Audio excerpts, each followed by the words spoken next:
अस्सलाम वालेकुम। हेलो बच्चों, कैसे आप सब? बढ़िया। Welcome to Shahid Saraj education point. बेटा आज की जो क्लास है आपको पता ही है कि मैंने ऑलरेडी आपको कहा है कि मैं मैक्सिमम लेक्चर्स अब खाली थर्ड सेमेस्टर के अपलोड करूंगा और बाकी जितने भी सेमेस्टर्स हैं उनके लिए भी मैं लेक्चर्स अपलोड करने वाला हूं। You don't worry and you don't worry. मैंने आपको कहा मैं सारे सेमेस्टर्स का जो सिलेबस है वो इंशाल्लाह कवर करने वाला हूं। ठीक है, तो आज चलते हैं बेटा। आज की जो क्लास है थर्ड सेमेस्टर की क्लास है और हम डिस्कस कर रहे थे इंटेलिजेंट कोफिशिएंट। तो इंटेलिजेंट कोफिशिएंट में मैंने आपको 3 केसेस बताए थे और एक केस मैंने आपको बताया था आप खुद बोलोगे, लेकिन अनफॉर्चुनेटली बहुत सारे बच्चे कम देखते हैं और आप में से खाली 2 बच्चों ने सही से जवाब दिया। देखिए बेटा, क्लास को स्टार्ट करने से पहले हम वही पॉइंट आपको रिपीट करने वाले हैं कि IQ जो हमने स्टार्ट किया था, IQ is mental as divide by chronological age into 100। यही मैंने कहा था। तो केस नंबर 1 मैंने क्या कहा था? If mental age is greater than chronological age, my dear आपका IQ भी ग्रेटर देन 100 आएगा। तो इसमें हमने न्यूमेरिकल प्रॉब्लम भी की थी, if you remember. Second point मैंने आपको कहा था, सेकेंड वाला जो केस है, if mental as is less than chronological age, then my dear आपका IQ भी less than 100 ही होगा। तो इस पे भी आप न्यूमेरिकल प्रॉब्लम कर सकते हो। आपको क्या याद रखना है कि मेंटल एज को आपने कम रखना है किसे? क्रोनोलॉजिकल एज से, और डेफिनेटली आपका IQ जो वैल्यू है वो भी 100 के नीचे ही आएगा। केस नंबर 3 जो मैंने आप पे छोड़ा था, अनफॉर्चुनेटली मैं क्या कह सकता हूं, आप बहुत सारे बच्चे जो थर्ड सेमेस्टर के हैं उनको या तो मेरी चैनल के बारे में पता नहीं है या तो उनको कॉन्सेप्ट समझ में नहीं आया। अगर उनको मेरे चैनल के बारे में अभी पता नहीं है तो I request all of you, जितने भी मेरे वीडियो देख रहे हो, जितने भी वीडियोस देख रहे हैं, तो I request all of you ज़्यादा से ज़्यादा मेरे वीडियोस को, मेरे चैनल को शेयर करो ताकि वो लोग भी देखें जो मतलब आज एग्ज़ाम की प्रिपरेशन कर रहे हैं। तो आई होप बेटा आप मेरा ये काम ज़रूर करोगे। Okay, thank you. तो तीसरा जो केस हमने बताया कि if mental age is exactly equal to the chronological age, simple है, IQ इज एग्जैक्टली 100। तो यहां पे मैंने ग्रेटर देन, यहां पे भी ग्रेटर देन आया, लेस देन, यहां पे भी लेस देन आया, तो यहां पे इक्वल टू, तो यहां पे भी इक्वल टू आएगा। तो याद रखना बेटा, देयर आर नाउ 3 केसेस। अब देखिए, अगर अब आपको क्लासिफाई करना है, if you have to classify the people on the basis of IQ, there are 2 classifications. One is the Terman's classification, another is Merrill's classification. But here I will discuss the Terman's classification. Simple है, Terman's law या Merrill की law, वहाँ पे थोड़ा difference है, ज़्यादा नहीं है। Let us start. देखिए, फॉर द क्लासिफिकेशन उन्होंने एक स्टैटिस्टिकल कर्व का इस्तेमाल किया है जिसका नाम है normal probability curve. Normal probability curve basically bell shaped curve होती है और इसमें ये देखो, ये left hand side of the curve is exactly equal to the right hand side of the curve. तो right hand side is equal to the left hand, सही है ना? तो it's a symmetrical curve my dear. यहां पे हम value 100 रखेंगे और 10 वैल्यू ऐड करेंगे फ्रॉम राइट और 10 डिक्रीज करेंगे फ्रॉम द लेफ्ट। सो यहां पे हम लिखेंगे 110, 120, 130 ऑनवर्ड्स। तो यहां पे हम लिखेंगे 90, then you have 80, then you have 70 and onwards. Right my dear. तो यहां पे हम डिमार्क करेंगे इसको लाइक दिस, 90 के साथ टच करेंगे और इसको यहां पे 90 इसके साथ टच करेंगे। देखो बेटा, ये मैंने टर्मैन की क्लासिफिकेशन ली, टर्मैन्स क्लासिफिकेशन। अच्छी से लिखना, अगर वहां पे क्लासिफिकेशन आ गया तो आप ये डायग्राम बना सकते हो ब्यूटीफुली, तो इससे आपका स्कोर बढ़ सकता है। ठीक है, तो अगर मैंने 90 से लेकर 110 तक, अगर ये वाला, if the person is ranging from, किसी पर्सन को 90 से लेकर 110 तक IQ है तो इनको हम कहते हैं नॉर्मल और एवरेज। तो ये एवरेज पीपल है। और अगर आपका IQ 110 से 120 आता है तो you are above average, you are above average बेटा। इसी तरह आपको लिखना है बेटा। अगर आपका IQ 120 से 130 है तो you are super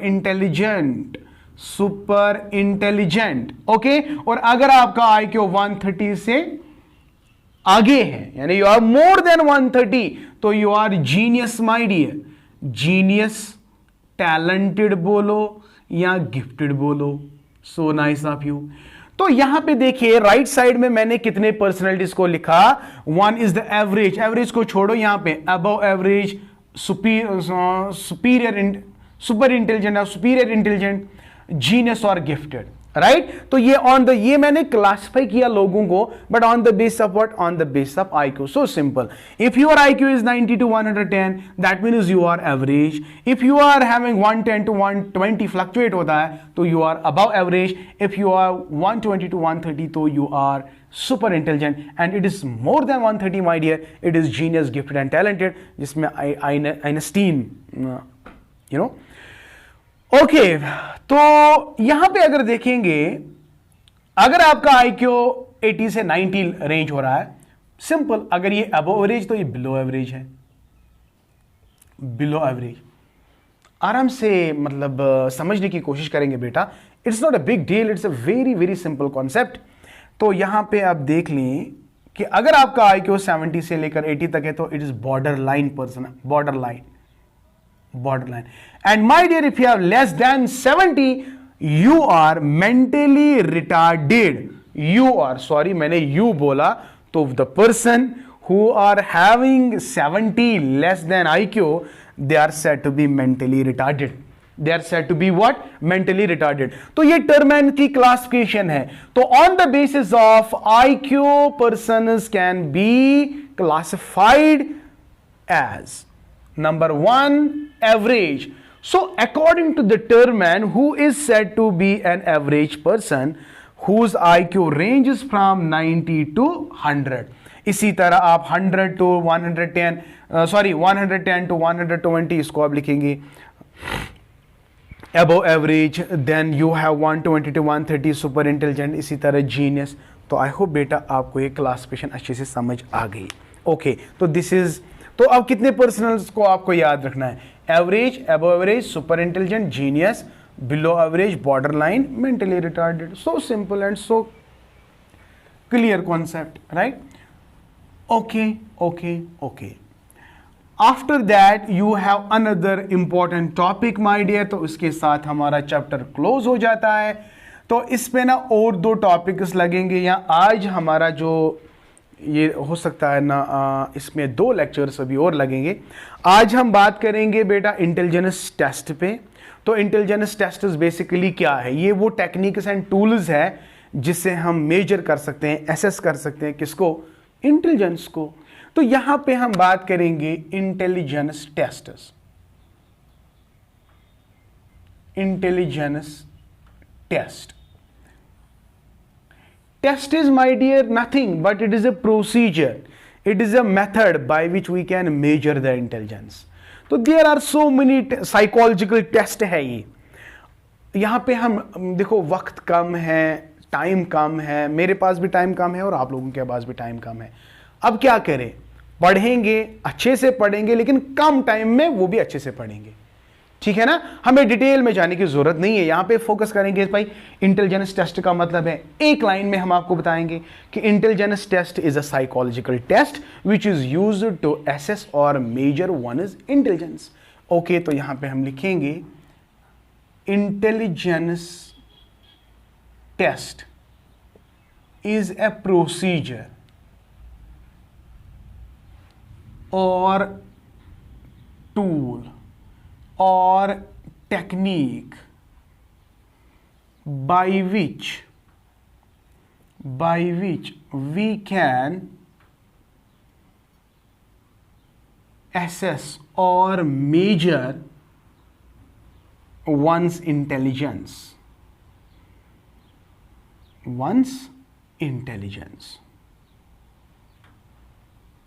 So simple.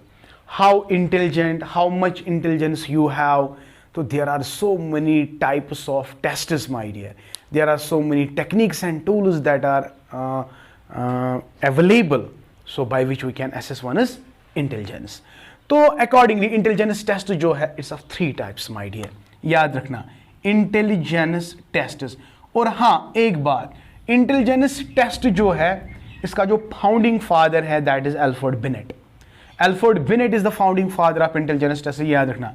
तो intelligence test are of 3 types as per your syllabus.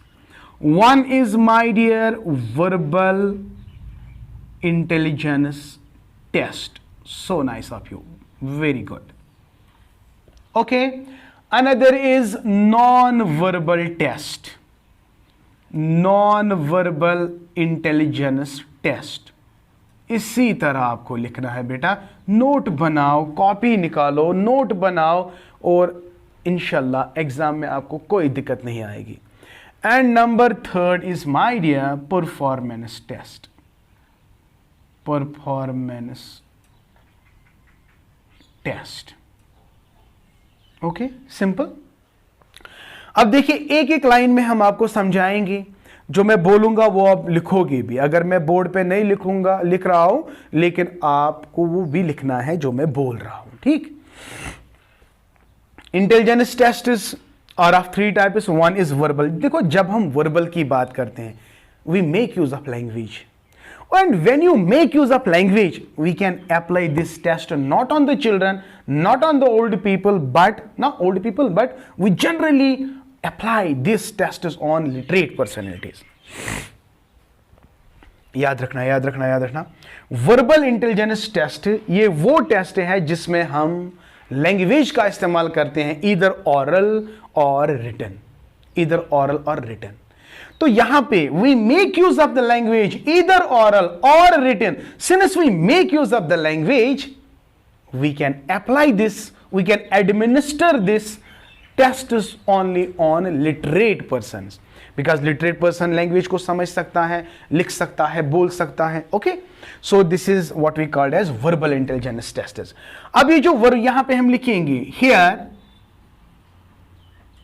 We make use of language either oral or written.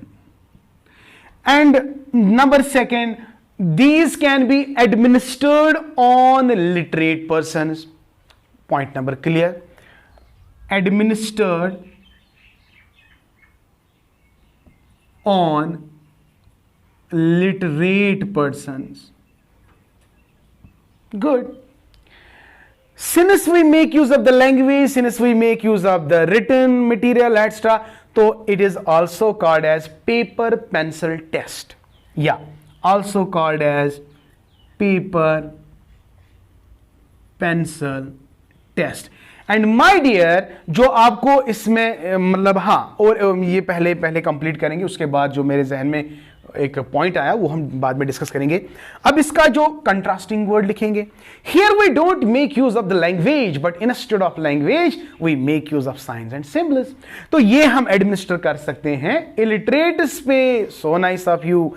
तो यहां पे we don't make use of language but instead of language we make use of signs and symbols. Okay, here we make use of signs or symbols instead of language can be administered on illiterates. Okay, तो अब बारी है performance की. Performance में हम देखते हैं psychomotor ability, आई hand coordination. ये भी हम जनरली लिटरेट पे बच्चों पे कर रहे हैं, टेस्ट अप्लाई करते हैं परफॉर्मेंस टेस्ट. ठीक है, तो परफॉर्मेंस टेस्ट में we want to see the ability to perform the task. बच्चे को कोई ब्लॉक दिया जाता है, बच्चे को कोई टास्क दी जाती है, वो बच्चा इस टास्क के साथ कैसे परफॉर्म कर रहा है. तो that is why it's called performance test. तो in performance test we make use of psychomotor abilities. तो we generally want to assess psychomotor abilities in what performance test. अगर हम अब बात करेंगे, ये सारी चीजें आपने अल्हम्दुलिल्लाह लिखे होंगे, तो I am going to rub it now. Like this portion I'm going to rub. Okay. Now beta, now example में आपको क्या याद रखना है? जब हम वर्बल टेस्ट्स की बात करते हैं, या तो ये इंडिविजुअल होगा या तो ये ग्रुप होगा। So nice. ये भी या तो इंडिविजुअल होगा या तो ये ग्रुप होगा। सही है ना बेटा? सही है ना? ओके, तो just a second my dear.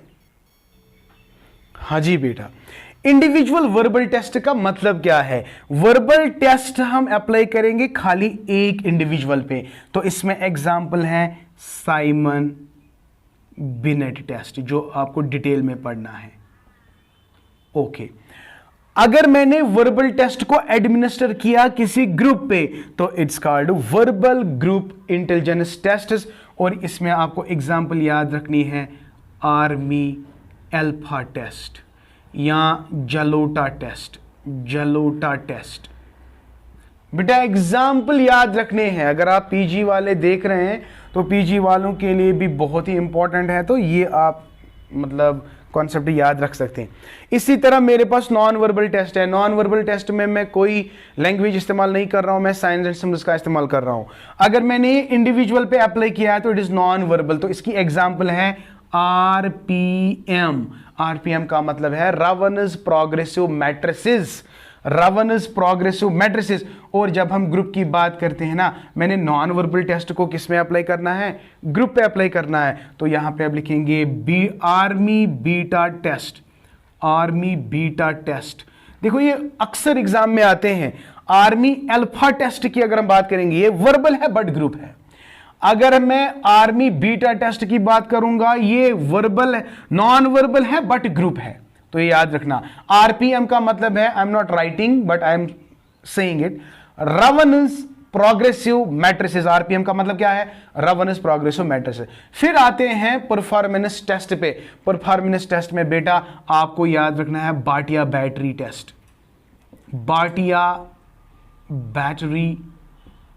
Test. Okay, so these are some important intelligence tests that you have to remember verbal। तो कल जाके आपके एग्जाम में ये भी पूछा जा सकता है कि what is the difference between verbal test and non verbal test. मुझे उम्मीद है कि बेटा आप इसको अच्छे से आप मतलब लिख सकते हो। 3 पॉइंट इसमें यार लिखना है, कोई दिक्कत नहीं। एग्जाम्पल भी लिखो, वो भी 1 पॉइंट आएगा। Make use of language, do not make use of language, can be administered to literates, can be administered to illiterates, right. तो also called paper pencil test. तो इसी तरह आपको ये 2-2, 3-3 पॉइंट्स डिफरेंशिएट में लिखने हैं between verbal intelligence test and non verbal test. I hope बेटा दिस मच इज क्लियर। तो जो नेक्स्ट लेक्चर होगा वो हम बात करेंगे साइमन बिनेट टेस्ट में, थोड़ा लिखेंगे। एंड हम बात करेंगे कल्चर फेयर टेस्ट में। कल्चर फेयर, हाँ इसमें कल्चर फेयर टेस्ट भी आएगा। कल्चर फेयर टेस्ट इसी में आएगा। और परफॉर्मेंस टेस्ट में बाटिया बैटरी टेस्ट है। और आपके सिलेबस में बेटा 3 टेस्ट पढ़ने हैं, 1 and 1। One is Simon Binet test, another is culture fear test, and then last one is Bhatia battery test. It is all for today। I hope बेटा आपको अच्छे से समझ आया। If really then please like my video, share my video। और अभी तक अगर आप लोगों ने मेरी चैनल को सब्सक्राइब नहीं किया तो जल्दी से मेरी चैनल को सब्सक्राइब करो, plus hit the bell icon so that you can get my latest lectures and videos। Thank you, may Allah bless you and keep always learning।